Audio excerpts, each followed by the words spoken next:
Some 2011 and newer V models have two oil pumps. The one in front supplies oil to the crankcases, while the one in back supplies oil to the cylinder walls. As a result, these models require a different oil priming procedure. This procedure is explained in the Pre-Delivery and Installation Guide and in Pre-Delivery Bulletin 2010-02D. A PDF of this bulletin is included on this DVD. XD100 is the recommended oil for these high-performance engines. Insert the oil supply hose from the oil tank into a suitable container. Squeeze the oil primer bulb to pump oil from the tank. Once you see oil flow, connect the oil tank hose to the outboard's oil supply hose. Secure it with an Oetiker clamp. Squeeze the oil primer bulb to pump oil from the hose connection, through the filter, to the oil pump. Inspect the filter to make sure all air has been purged. Continue squeezing the primer bulb until oil flows through the front distribution manifold into the oil distribution hoses and to the crankcase fittings. A pen light can help you see the oil flow. Small bubbles are acceptable, but large bubbles must be eliminated from the oil lines. Connect to the outboard with Evinrude diagnostics. On these models, you must use software version 4.6 or newer. Start the outboard.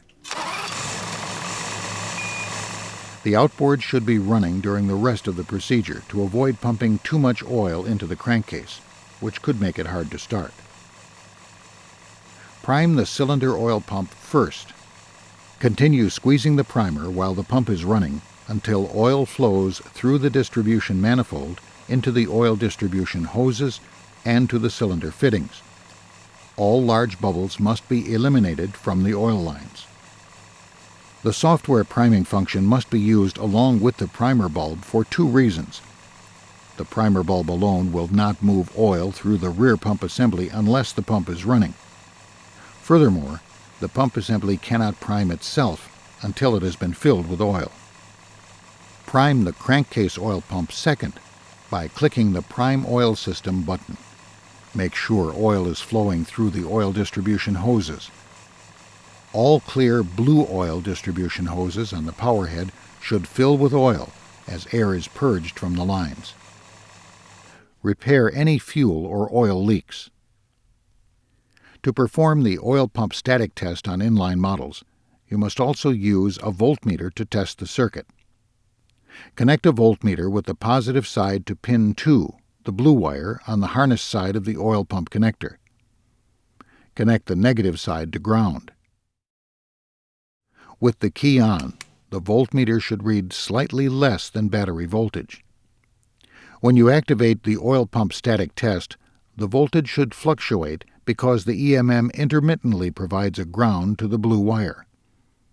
Different voltmeters will react differently to the voltage drop.